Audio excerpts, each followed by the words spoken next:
한국사 대중화와 올바른 역사 교육을 위해 열심히 뛰고 있는 한국사 전문 강사 강재민 인사드리도록 하겠습니다.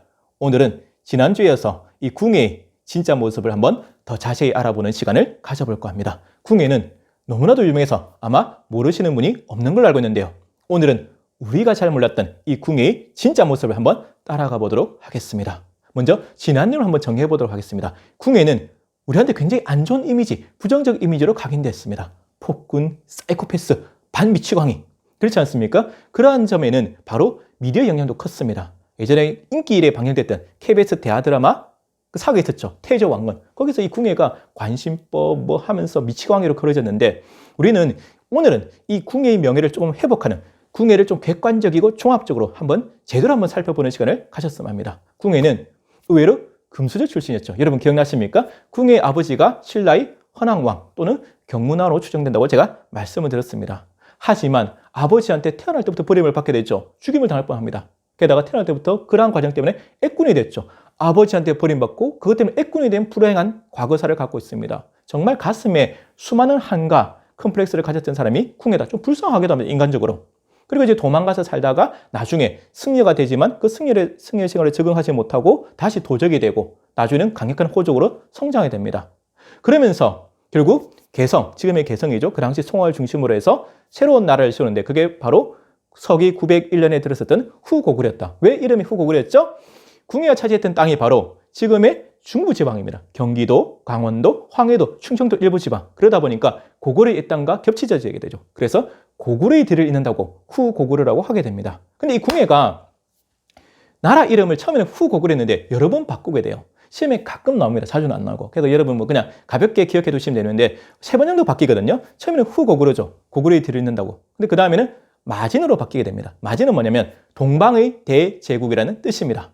내가 동방에 대제국을 세우겠다 이런 뜻이 담겼겠죠. 그리고 마지막으로 바꿨던 국호가 바로 태봉입니다. 태봉은 좀 생소하지 않습니까? 태봉은 뭐냐면 모두가 평등한 세상입니다. 모두가 평등하게 잘 사는 나라 바로 태봉이다. 그러면 궁예가 꿈꿨던 새로운 나라의 모습은 동방의 대제국, 강대국이면서 모두가 평등하게 잘 사는 그러한 세상을 만들고 싶었다. 궁예가 의외로 그런 반미치광이 그런 사이코, 그런 폭군이 아니라 정말 가슴속에 그런 높은, 그런 큰 이상을 품고 있었던 사람이라고 우리는 보면 되겠죠. 그리고 궁예는 도읍을 옮깁니다. 처음에는 개성 송악인데 나중에 그 유명한 강원도 철원으로 옮기게 되는 것이죠. 그리고 거기다가 새로운 도성도 쌓게 되는 그 도성의 외성 둘레 길이가 무려 12에서 13km 정도 돼요. 지금 서울에 있는 한양 도성을 제외한다면 우리나라에서 가장 큰 도성이다. 그러니까 이거 정말 근데 이 문제는 뭐냐면 이 궁예의 도성터가 지금 비무장지대에 있습니다. 그리고 북한 영토랑 겹쳐져 있어요. 그러다 보니까 민간인들의 접근, 학자들의 접근이 용이하지 않다. 그래서 아직도 많은 부분들이 발굴 조사가 되지 않고 궁예의 이 후고구려, 태봉이 미지의식으로 남아있거든요. 하루속히 통일이 되거나 아니면 남북관계가 개선이 되어서 이 궁예의 도성터가 제대로 발굴 조사돼서 많은 연구가 이루어진다면 우리가 잘 몰랐던 이 궁예와 후고구려 태봉의 모습을 찾는 날이 올 수 있지 않을까. 그러한 날을 간절히 고대해 봅니다. 아무튼 궁예는 많은 계획을 실시하게 돼요. 의외로 뭐 그런 폭군이 아닙니다. 먼저 신라가 망한 이유가 뭐였죠? 바로 골품 제도의 모순 때문이잖아요. 높은 신분제 사회, 그 보수적이고 폐쇄적인 신분제 사회. 그것 때문에 장보고나 최천 같은 뛰어난 인재도 결국 좌절하게 되었고 김유신 장군조차도 나중에는 주류 진골이 되지만 결국 그 골품제 사회 때의 그 폐단 때문에 굉장히 많이 힘들어하잖아요. 그래서 궁예는 이 골품제를 무너뜨리고 능력에 따른 인재 등용을 내세우게 됩니다. 모두 아까 말했잖아요. 태봉. 모두가 평등한 세상, 태봉입니다. 골품제를 무너뜨리고 능력에 따른 인재 등용, 굉장히 큰 계획을 할 수 있죠. 그리고 강력한 왕권 확립과 중앙 집권화를 추진해야 됩니다. 그리고 많은 또 관제 개혁도 하게 되고 또 백성들의 소통도 강화하는 모습을 보여주게 됩니다. 궁예는 그리고 활발한 대외 외교 활동도 하게 되거든요. 외교도 굉장히 잘했고 많은 개혁을 하게 되면서 신라의 모순점들을 하나하나 이렇게 없애져가는 그런 굉장히 좋은 모습을 보여주게 되거든요. 근데 궁예는 우리한테 여러 가지 안 좋은 이미지로 남아있다. 왜냐하면 역사는 여러분 항상 승자의 기록이다. 솔직히 고려를 세운 왕건의 입장에서는 이 후고구려와 태봉 그리고 그를 세운 그 나라를 세웠던 궁예를 깔 수밖에 없어요. 까야만 고려 건국의 정당성이 확보되기 때문에 부정적으로 기술할 수밖에 없다. 그래서 우리 후손들은 이 역사를 할 때 항상 승자의 기록이라는 걸 명심하고 걸러서 볼 수 있는 그런 안목이 필요하다는 말씀을 하고 싶습니다. 그런데 문제는 뭐냐면 이 궁예가 좀 변하게 되잖아요. 뭐냐면 처음에는 우리 삼국사기 초반에 뭐라니까 궁에 대해서도 좋은 기록이 나옵니다. 리더십이 있고 덕이 있고 재물을 나눌 줄 알고 인심을 얻었다 나오죠. 근데 삼국사기 후반부로 갈수록 궁에는 어떻게 됩니까? 굉장히 폭군이고 미치광이고 살인마의 모습이 나온다. 왜냐하면 궁예가 스스로 미륵불을 참칭하게 됩니다. 자기가 미륵불이라고 주장해야 되는 거예요. 이 미륵신앙이 여기서 등장이 됐는데 미륵 부처님은 어떤 부처인가 좀 알아셔야 되거든요. 우리 솔직히 드라마 태조왕건에서도 미륵불이라고 자기가 칭하고 막 하잖아요. 황금색 용포 있고. 미륵 부처님은 지금은 도솔천에 계세요. 도솔천에서 그곳에 있는 사람들을 교화하고 계시는 부처님이거든요. 지금은 보살이래요. 미륵보살님. 우리 미륵보살하죠. 그 미륵 부처님이 언젠가는 이 땅에 내려오신대요. 뭐 경전마다 좀 다르거든요. 미륵 삼부경 보면 뭐 어떤 경전에는 뭐 56억 7천만 년 뒤에 내려오신다 그러고 어떤 경전에는 5억 7천만 년 뒤에 내려오셔서 이 고통 속에 빠진 중생들을 제도해서 낙원으로 이끄는 부처님. 그러니까 지금은 조솔천에 계시지만 언젠지는 모르지만 그 미래제 언젠가 뭐 56억 7천만 년 뒤 또는 5억 7천만 년 뒤에 이 인간 땅에 내려오셔서 이 불쌍한 중생들을 제도하고 낙원으로 인도하시는 미래 부처님이 바로 미륵불이다. 그러니까 이 미륵신앙은 중생들한테 굉장히 깊게 뿌리 내려 있습니다. 특히 살기 힘들 때마다 먹고 살기 힘들고 정치가 혼란스럽고 전쟁이 날 때마다 백성들은 미륵신앙에 기댈 수밖에 없죠. 신라 말에도 그랬고 고려 말에도 그랬고 조선 말에도 그렇고 지금도 그렇습니다. 지금도 보면 여러분 미륵불이라고 칭하는 스님들이 있습니다. 자기가 진짜 봤어요. 자기가 미륵불이라 그러고 자기한테 오면 뭐 모든 병도 다 고쳐주고 뭐 그런 스님들이 있습니다. 항상 세상이 어지러우면 사이비 성직자가 등장하고 사이비 종교가 등장하고 미륵 부처님을 팔아먹으면서 돈 버는 사람들이 나타나게 되는 것이죠. 이때도 마찬가지. 근데 솔직히 이 미륵 신앙이라는 것 자체가 굉장히 긍정적인 효과가 있거든요. 우리 저번에 배웠던 백제 무왕이 쓰러져가는 백제를 살리기 위해서 뭡니까? 미륵 신앙을 적극적으로 도입하지 않습니까? 그 목적이 왕권을 강화시키고 백성들의 민심, 흩어진 민심을 모을 수 있는 긍정적인 효과가 있거든요. 그래서 미륵 신앙을 적극적으로 도입했고 그래서 세웠던 사찰이 그 유명한 미륵사입니다. 그러니까 궁예가 미륵신앙을 적극적으로 도입한 건 문제가 안 되는데 그렇다 해도 자기 스스로를 미륵 부처님이 한 적은 없단 말이죠. 그게 좀 문제가 되는 것이죠. 그러니까 자기가 부처님이니까 어떻게 되면 뭐 행차할 때마다 뭐 황금식 용포를 입고 그다음에 어린 아이를 데리고 뭐 행차를 하고 그다음에 불교 경전도 한 20권 정도 자신이 직접 지었대요. 그래서 어떤 스님한테 보여줬는데 그 스님이 뭐라고 하냐면 이거는 가치가 없다. 이렇게 혹평하니까 화가 난 궁예가 그 스님을 때려주게 되고 자기가 부처님이니까 자기 아들은 또 보살이 되겠죠. 그래서 한 아들은 청광보살, 한 아들은 신광보살 이렇게 하니까 사람들이 저 궁예가 드디어 미쳤구나 이렇게 볼 수밖에 없죠. 그 당시 시각으로는. 자, 문제는 궁예가 부처님이 되다 보니까 이제 뭡니까? 관심법이 등장하게 됩니다. 그 유명 궁예하면 떠오르는 게 관심법, 미륵불 관심법이지 않습니까? 사람의 마음을 읽는다 이겁니다. 왜 부처님입니까? 부처님은 하나님처럼 전지전능하시고 못하는 일이 없으시잖아요. 솔직히 불교 경전은 다 신통이라서 사람 마음 읽을 수 있습니다. 그러니까 내가 부처니까 나는 너의 마음을 다 읽는다. 이렇게 되면서 이제 폐단이 생겨나게 되는 것이죠. 자, 근데 솔직히 이 궁예도 억울한 면이 있습니다. 왜냐하면 아까 말한 대로 역사는 승자의 기로다 보니까 궁예가 아까 말한 대로 행차할 때마다 사치스럽던 나거든요. 어린 아이들을 대동하고 백마를 타고 다니고 용포를 입고 다니고 뭐 이랬다고 하는데 이거는 비난거리가 못 돼요. 이거는 너무 매도하는 것 같아요. 왜냐하면 그럼 당연히 용포죠. 자기가 미륵불이니까 용포 입었겠죠. 황금식 용포를. 임금님도 뭐 입습니까, 여러분? 골룡포 입잖아요. 그리고 중국의 황제도 그 노란색 용포 입고 다니잖아요. 그리고 행차할 때 행차가 왕이니까 솔직히 미륵불이기에 앞서서 왕이니까 행차가 초라하면 안 되잖아요. 백마 정도 타야 되잖아요. 우리가 정말 존경하는 조선시대 최고의 성군 중에 한 분. 그 정조대왕이 그 유명한 수원 화성 행차할 때 어떻습니까? 그 행차의 행렬에 동원된 인원이 최대 6,000명입니다. 궁예보다 훨씬 더 많은 거죠. 근데 우리가 정조 보고 미쳤다 안 하잖아요. 그리고 그때 사용된 비용이 정조의 대왕의 수원 화성 행차 비용이 10만 양입니다. 10만 양. 10만 양이면 쌀 2만 섬짜리 완전 나라 제조. 지금 솔직히 궁예가 그 행차한 거 보고 사치했다면 정조는 나라를 말아먹으면 완전히 미치광이 왕이 된 거죠. 근데 정조한테는 그런 평가를 안 하지 않습니까? 근데 궁예는 어떻게 됩니까? 이놈은 어차피 말아먹은 놈이야. 나쁜 놈을 찍힌 거예요. 궁예를 까야만 고려 건국의 정상 착복 때문에 궁예는 무슨 짓을 해도 나쁜 놈이 되어버린 거죠. 그래서 사치스럽다는 이제 표현까지 등장이 되는 것이죠. 그래서 궁예는 억울할 겁니다. 그래서 우리가 궁예 역사는 좀 더 객관적이고 냉철하게 볼 필요가 있다. 승자의 기록의 관점에서는 보지 말자는 말씀을 다시 드리는 거고 궁예가 결정적으로 민심을 읽고 미쳐가는 계기가 뭐냐면 915년에 자신의 자식들, 즉 가족들을 죽입니다. 무슨 말이냐면 915년에 궁예한테 부인이 있었거든요. 강씨 부인, 즉 왕비죠. 불러서 국문합니다. 너 내가 관심법을 보니까 다른 남자랑 바람 폈지 이러거든요. 그 부인이 뭐라고 했을까? 바람 안 폈다 하겠죠. 솔직히 남자가 여자 의심할 때 제일 많이 한 게 뭐니까 바람 폈다 아닙니까? 바람 안 폈다니까 지금 네가 나를 속이냐? 또 이렇게 나오겠죠, 논리가. 그래서 국문을 하다가 어째 되면 화가 난 궁예가 정말 잔인하게 죽여요, 상구사에 이르겠다면. 쇠방망이, 그 쇠방망이를 불에 달궈서 여성의 음부 있죠, 그 생식기, 성기를 찢어서 죽여버립니다. 정말 이것 때문에 이제 궁예는 미친놈이 되는 거죠. 그리고 그 자신의 두 아들, 청광보살, 신광보살도 뭐 솔직히 자기 아들 아니다, 그죠? 바람 펴서 낳았으니 자기 아들 아니니까 때려 죽여버립니다. 이걸 보고 많은 사람들이 충격을 받게 되고 신료들이 벌벌 뜨는 거죠. 왜냐하면 자기 가족을 죽인 사람은 다 죽일 수 있거든요. 우리도 그렇잖아요. 자기 가족을 죽였다 그러면 이건 인간이 아니거든요. 누구든지 다 죽일 수 있는 거예요. 그냥 이제 겁에 질리게 되는 거죠. 근데 이 부분도 그 신천 강씨, 우리 그 강씨 분 있죠. 그분이 신천 강씨입니다. 황해도 신천을 중심으로 하는 강력한 호족이에요.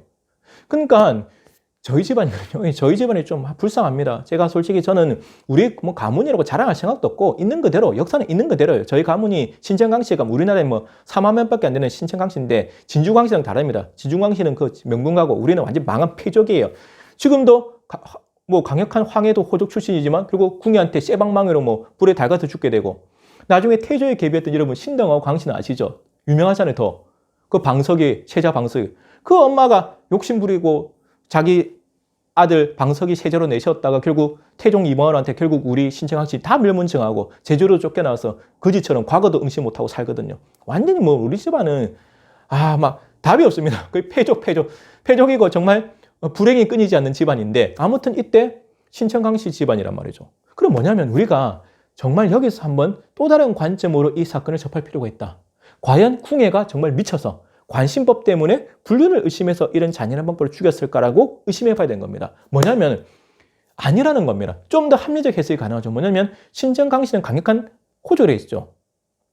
보통 이때도 그렇고 고려도 그렇고 조선도 그렇고 왕들이 자기 가족들을 죽일 때는 이유가 하나입니다. 뭐죠, 여러분? 영모죄입니다. 자기 왕권이 위협이 될 때 자기 자식들이나 가족들을 죽이는 겁니다.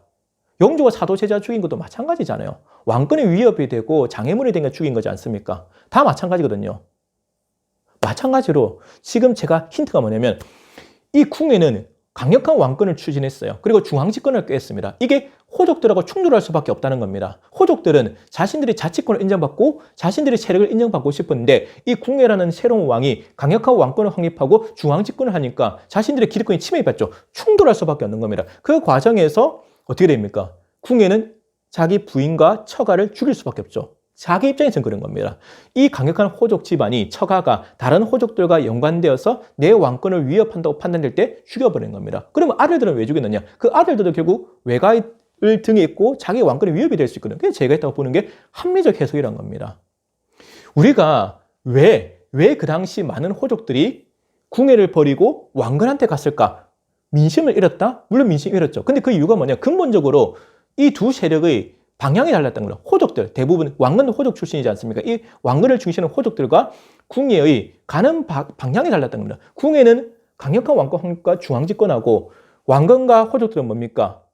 호족들이 자치권을 인정하면서 호족들과 타협하는 정치를 하고 싶었거든요. 그러니까 충돌할 수밖에 없고 둘 중에 하나는 죽어야 되는 겁니다. 그러한 관점에서 이 자기 처자식을 죽인 사건도 해석하면 좀 더 우리가 궁예 입장에서 한번 변명해 본 겁니다. 궁예 입장에서는 충분히 그럴 수 있다는 거죠. 물론 그 행위가 잘했다는 건 절대 아니죠. 너무 잔인한 방법이 하겠지만 궁예는 그러한 이유가 있었다고 보는 게 맞죠. 자, 그러니까 이제 신하들이 벌벌 떨게 되는 것이죠. 그리고 그 궁예의 그 관심법, 그 감시망이 어디까지 오냐면 왕건한테까지 오게 됩니다. 왕건은 우리 저번에 배웠다시피 은수저 출신이죠. 자기 아버지가 송화를 중심으로 한 강력한 해상 호족입니다. 요즘쯤 재벌가 2세쯤 됩니다. 재벌 딱 2세죠. 왕건이. 부잣집 도련님이고. 근데 궁예의 부하로 출정하면서 수많은 전쟁터에서 전공을 세워요. 백전백승의 명장, 해군 대장군이 되고 나중에는 그 공을 인정받아서 태봉의 2인자, 바로 시중의 자리까지 오릅니다. 시중이라면 뭐죠? 여러분?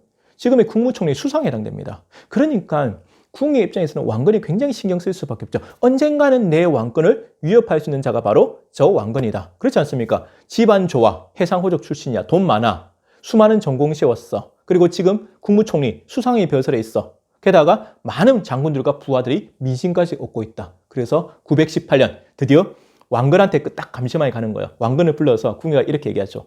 내가 관심법으로 보니까 너가 나를 죽이려 했구나 하니까 순진한 왕건은 아닙니다 하려고 했는데 이때 최지몽이라는 신하가 재치 있게 일부러 붓을 떨어뜨립니다. 그리고 그 붓을 주는 척하면서 왕건의 귀에 대고 이렇게 속삭이면서 팁을 주게 되는 것이죠. 뭐라고 하냐면 했다고 하십시오. 그래야 공께서 사십니다. 이렇게 얘기해요. 왕건이 이제 정신 번쩍 차리고 아차 싶은 거죠. 그래서 예, 모반을 깼습니다. 죽이려고 했습니다. 근데 한 번만 살려주십시오. 정말 잘못했습니다. 막 이렇게 얘기해요.